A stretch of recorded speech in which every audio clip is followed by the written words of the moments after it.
पंजाब और हरियाणा अभी फ्रंट पर है, सेनापति है, लेकिन पूरी सेना उनके साथ है देश की। पंजाब के 30 ऑर्गेनाइजेशंस में ज़्यादातर ऑर्गेनाइजेशन शामिल हैं, पर 30 ऑर्गेनाइजेशंस को जब सरकार ने बुलाया है तो इसीलिए कि उनकी ताकत सरकार को चुनौती दे रही है। सरकार चाहेगी कि हमारा विभाजन करे, पर यह विभाजन नहीं है, यह विकेंद्रीकरण है। कि मन की बात मोदी जी ने बताई दी कि वो वापस नहीं लेना चाहते, फिर चर्चा किस बात पर? तो मोदी जी को धन्यवाद देने चाहिए कि सबको एकत्रित कर दिया। लॉकडाउन का फायदा उठाकर पूरे कंपनियों को देश को बेचना, ये उनका राजधर्म है। हम लोग इतने दूर से ट्रैक्टर्स नहीं ला सकते हैं, पर हमारी ताकत जहाँ जहाँ है वहाँ से किसानों के, पंजाब किसानों की जब गुड्स ट्रेन अटकाई गई तब भी मानसा में भी गई, सिरसा में भी गए, हरियाणा पर आक्रमण हुआ, झूठी केसेस दाखिल की, हर मुद्दे पर तमिलनाडु और केरल से लेकर उड़ीसा और आसाम तक के किसानों ने समर्थन घोषित किया। सो लगातार तस्वीरां तुसीं देख रहे हो, पल पल की जानकारी दे रहे हैं। हरियाणा के किसान, पंजाब के किसान, मध्य प्रदेश के किसान इत्थे आ चुके हैं। साडे नाल मध्य प्रदेश तो मेधा पाटेकर जी मौजूद ने, संघर्ष दे विच हिस्सा ले रहे हैं। मेधा पाटेकर जी, किसानों का संघर्ष कल्ले पंजाब का नहीं रहा, हुण पंजाब, हरियाणा, महाराष्ट्र, यूपी सारे किसानों का समर्थन मिल रहा, की कहना? ऐसा है कि पंजाब और हरियाणा अभी फ्रंट पर है, सेनापति है, लेकिन पूरी सेना उनके साथ है देश की।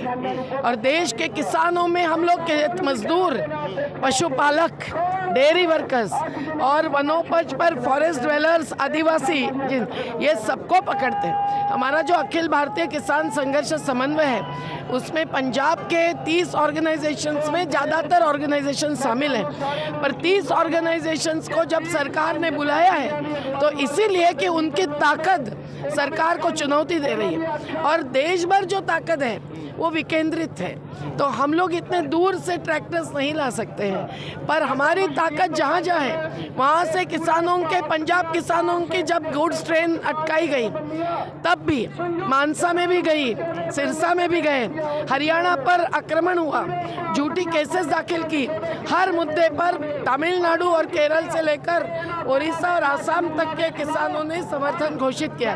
अब 500 संगठनों का समन्वय बनाए। सरकार चाहेगी कि हमारा विभाजन करे, पर यह विभाजन नहीं है, यह विकेंद्रीकरण है। और अभी जो बुलावा आया है उसके लिए बुराड़ी आओ वगैरह के शर्त तो नामंजूर है। दूसरा कि मन की बात मोदी जी ने बताई दी कि वो वापस नहीं लेना चाहते, फिर चर्चा किस बात पर? हुण मोदी जी नूं लगदा कि संघर्ष तेज हो गया, किसान ते नौजवान सारे एक हो गए, हुण तां वापस लेना ही पेगा केंद्र सरकार नूं यह काले कानून?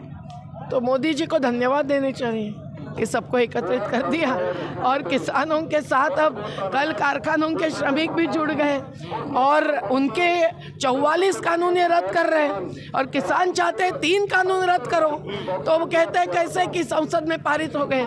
लॉकडाउन का फायदा उठाकर पूरे कंपनियों को देश को बेचना, ये उनका राजधर्म है और हमारा मानव धर्म है। खेती जाएगी तो रोजगार जाएगा, अन्न सुरक्षा जाएगी, बिजली बिल आएगा तो 200 यूनिट इनको पंजाब में फ्री मिलती है, वो भी चली जाएगी। आज लागत इतनी बढ़ी है कि हमारी बहनों को, दलित, आदिवासी, मजदूरों को, किसानों को भी जीना मुश्किल है। इसलिए 17 मिनट में एक आत्महत्या हो रही। वो क्या आत्महत्या है कि हत्या है? हत्या है। हम इन हत्यारों को रोकना चाहते हैं और वो भी अहिंसक पद्धति से। ਤੁਹਾਡੀ ਘੱਟੋ ਘੱਟ 35 ਸਾਲ ਤੁਸੀਂ ਸੰਘਰਸ਼ ਦੇ ਰਾਹ ਤੇ ਤੁਰੇ, ਤੁਹਾਡੀ 35 ਸਾਲ ਤੁਹਾਡੇ ਸੰਘਰਸ਼ ਅੰਦੋਲਨਾਂ ਦੇ ਵਿੱਚ ਲੰਘੇ ਨੇ, ਕਿ ਦੇਖਿਆ ਅਜਿਹਾ ਅੰਦੋਲਨ ਜੋ ਹੁਣ ਇੱਥੇ ਮੋਦੀ ਸਰਕਾਰ ਦੇ ਖਿਲਾਫ ਅਜਿਹਾ ਅੰਦੋਲਨ ਜੋ ਹੋਇਆ, ਕਦੇ ਇਹੋ ਜਿਹਾ ਅੰਦੋਲਨ ਦੇਖਿਆ? ਅੱਜ ਇਤਿਹਾਸ ਗਵਾਹ ਹੈ ਕਿ ਇਤਿਹਾਸ ਦੇ ਵਿੱਚ ਅਜਿਹਾ ਅੰਦੋਲਨ ਕਦੇ नहीं देखा गया। ऐसा आंदोलन जो मोदी जी के कोई व्यक्तिगत विरोध में नहीं है, उनकी जो नीतियां हैं वो संविधान के विरोधी है और उन नीतियों में गैर बराबरी बढ़ाने वाली दिशा है, तो वो रोकनी पड़ेगी। नहीं तो 95% इस देश में वो श्रमिक है जिनमें किसान शामिल है, मजदूर शामिल है, दलित चरागाह पर चराने वाले शामिल है, छोटे छोटे कारीगर शामिल है, उनको न पेंशन है न प्रोविडेंट फंड है। और अभी उनकी एक छोटी सी भूमि का किस्सा उनके पाँव तले का वो भी अगर छीन लेते हैं तो खाना खिलाएगा कौन? ये क्या केमिकल्स खाकर जिएंगे या नोट्स खाकर जिएंगे, ये हमें पता नहीं है। पर उनके खिलाफ अभी ये एकता हुई है क्योंकि ये जीने का अधिकार संविधान ने दिया हुआ है। कंगना रणावत ਦਾ ਇੱਕ ਵਿਵਾਦਿਤ ਬਿਆਨ ਆਇਆ ਸੀ ਕਿ 100 ਰੁਪਏ ਦੇ ਵਿੱਚ ਜੋ ਇਹ ਬਜ਼ੁਰਗ ਮਹਿਲਾ ਨੇ ਇੱਥੇ ਆਉਂਦੀਆਂ ਨੇ। ਉਸ ਬਿਆਨ ਤੋਂ ਬਾਅਦ ਨਤੀਸ਼ ਕੁਮਾਰ ਜੋ ਯੂਪੀ ਦੇ ਨੇ ਉਹਨਾਂ ਦੇ ਵੱਲੋਂ ਕਿਹਾ ਗਿਆ ਕਿ ਇਹ ਤਾਂ ਇਹਨਾਂ ਨੇ ਅਜਿਹਾ ਬਿਆਨ ਨਹੀਂ ਦਿੱਤਾ ਜਾਂ ਕਹਿ ਲਈਏ ਕਿ ਕਿਸਾਨਾਂ ਨੂੰ ਇਹ ਸਮਝਣਾ ਚਾਹੀਦਾ ਅਜਿਹੀ ਗੱਲ। ਕੀ ਕਹੋਗੇ ਕੰਗਨਾ ਰਣਾਵਤ ਦੇ ਅਜਿਹੇ ਬਿਆਨ ਤੋਂ ਬਾਅਦ? कंगना रनावत का बयान आया था, उन्होंने कहा था कि जो बुजुर्ग महिलाएं हैं वो 100 रुपये में आ रही हैं इस संघर्ष के अंदर। ट्वीट किया था कंगना रनावत ने, क्या कहेंगे उनकी सोच को लेकर? पहले आतंकवादी क्या कहा था उन्होंने किसानों को? कंगना रनावत को दिल्ली नहीं मुंबई जान गई है। वो मुंबई को पाकिस्तान बना देती है तो वो यहाँ जो किसान मजदूर आए पंजाब से उनको खालिस्तानी बना देगी। वो तो एक आर्टिस्ट है और वो एक एक्ट्रेस है तो वो तो अपने नाटक करेगी, लेकिन हमको नहीं लगता है ऐसा आंदोलन खरीद कर नहीं होता है। हमारे नर्मदा आंदोलन पर, सभी के जन आंदोलनों पर ऐसे आरोप कायम होते रहते हैं, हम उसकी परवाह नहीं करते। अपने आप में अगर ये खरीदने वाले होते, खरीद कर आए हुए होते तो क्या अंबानी अडानी के पैसे से सरकार इनको नहीं खरीद सकती? सरकार सभी को खरीद सकती है, इतनी पूंजी उनके पास है। तो वो खुद के हंसी बना रहे हैं और कुछ भी नहीं। बहुत बहुत धन्यवाद जी। सो लगातार हर कोई इंसान, चाहे कोई कलाकार, चाहे कोई आम नागरिक ਜਾਂ किसान नौजवान, हर ਤਰ੍ਹਾਂ ਦੇ ਨਾਲ ਕਿਸਾਨਾਂ ਦੇ ਨਾਲ ਡਟੇ ਹੋਏ ਮੌਜੂਦ ਨੇ। ਪਹਿਲਾਂ ਹਰਿਆਣੇ ਦੀ ਵੀ ਤੁਹਾਨੂੰ ਦਿਖਾ ਰਹੇ ਸੀ ਤਸਵੀਰਾਂ, ਹਰਿਆਣਾ ਦੇ ਕਿਸਾਨਾਂ ਦਾ ਕੀ ਕਹਿਣਾ ਸੀ। ਹੁਣ ਐਮਪੀ ਤੱਕ ਦੇ ਜੋ ਮਹਾਰਾਸ਼ਟਰਾਂ ਦੇ, ਯੂਪੀ ਦੇ ਕਿਸਾਨ ਅੱਜ ਇਕਜੁੱਟ ਹੋ ਚੁੱਕੇ ਨੇ। ਲਗਾਤਾਰ ਕਿਸਾਨਾਂ ਦਾ ਵਿਰੋਧ ਵਧਦਾ ਜਾ ਰਿਹਾ। ਉਧਰ ਕੇਂਦਰ ਸਰਕਾਰ ਦਾ ਝੁਕਾਅ ਤਾਂ ਦੇਖਣ ਨੂੰ ਮਿਲ ਰਿਹਾ, ਪਰ ਕਿਸਾਨਾਂ ਦੇ ਵੱਲੋਂ ਇਹ ਮੰਨਿਆ ਜਾ ਰਿਹਾ ਕਿ ਇਹ ਸਿਰਫ ਔਰ ਸਿਰਫ ਸਾਜ਼ਿਸ਼ਾਂ ਰਚੀਆਂ ਜਾ ਰਹੀਆਂ ਨੇ। ਲਗਾਤਾਰ ਤੁਹਾਨੂੰ ਕਿਸਾਨਾਂ ਦੇ ਨਾਲ ਗੱਲਬਾਤ ਤੁਹਾਡੇ ਕਰਵਾਉਂਦੇ ਰਹਾਂਗੇ ਤੇ ਤਸਵੀਰਾਂ ਲਗਾਤਾਰ ਪਲ ਪਲ ਦੀ ਜਾਣਕਾਰੀ ਤੁਹਾਨੂੰ ਦਿੰਦੇ ਰਹਾਂਗੇ। E5 ਚੈਨਲ ਪੰਜਾਬੀ ਹੁਣੇ ਸਬਸਕ੍ਰਾइब करो, बेल आइकन पे क्लिक करो। पंजाब और हरियाणा अभी फ्रंट पर है, सेनापति है, लेकिन पूरी सेना उनके साथ है देश की।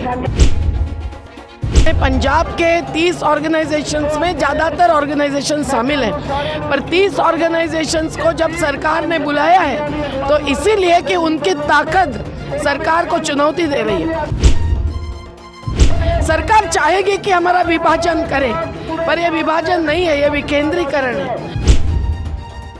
कि मन की बात मोदी जी ने बताई दी कि वो वापस नहीं लेना चाहते, फिर चर्चा किस बात पर? तो मोदी जी को धन्यवाद देने चाहिए कि सबको एकत्रित कर दिया।